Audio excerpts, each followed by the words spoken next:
Newsman Kettler finds officers Leiner and Latimer in their office at City Hall Police Headquarters to try to get their statements about the events that happened the night before.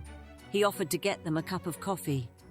Don't think a cup of coffee is going to make us chums. Ah, come on. I'll even put a little sugar in it to sweeten you up a little. Sweet is not a word people use to describe me. I don't know about him, but I could use something warm in my belly after last night's adventure. Speaking of which, when did you guys first see Italian Mike Saturday night? I knew it. You were only here to get the scoop for the newspaper, not to be nice and get us some coffee after a long night. Nice is not a word people use for me. And yes, I'd like to hear your account on the record. So when did you first see Mike Saturday night? Just tell him what he wants to know. He won't leave till he gets the story, and I want to clock out. In front of Quinby and Klein's store a little before 1 a.m., me and Latimer were standing around talking with Arch Dice, the merchant policeman, when Mike came up to us. His hands, face, and clothes were covered in blood. He was a ghastly sight. We could see there was something wrong with him as his nose was about split in two and blood was gushing from a big gash on his throat. But what really struck me was the hate in his eyes. Like the devil coming for you straight out of hell. We tried to ask him questions, but he really could not talk so as we could understand him. All we could get was the word Wade.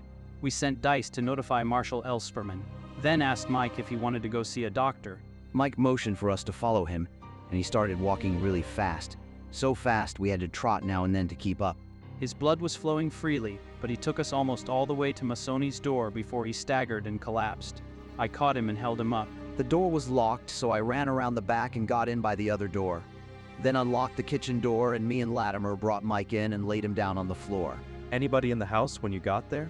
Only Mrs. Masoni and her son. Then what happened?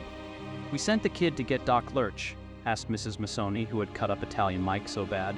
She said her husband, George, that she found a knife which she gave to me and I put in my pocket. We asked her where George was. She said she didn't know.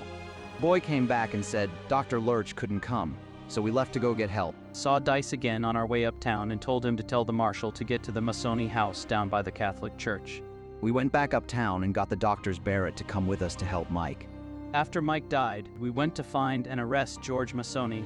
Looked everywhere for him we could think of in town. Couldn't find him. Then we went over to his father's place, Yank Masoni's on Cabbage Hill. Sure enough, that's where we found him. He didn't put up any struggle during the arrest. Came along all peaceful like. Did he say anything? Can you believe this? He asked how Mike was. Said he thought the time he hit him with the hammer would have been enough for Mike to learn to stay away. Said he'd fix the Dago right if he comes back again. Guess Georgie'd been here so long he don't see himself as Italian anymore. Anyhow, we didn't tell him Mike had died when we arrested him. Just told him that it seemed like he fixed him up pretty good already. That's right. He didn't find out until we had him all locked up in jail and Marshal Elsperman came in to question him. Well, you know, you were there when the marshal questioned George.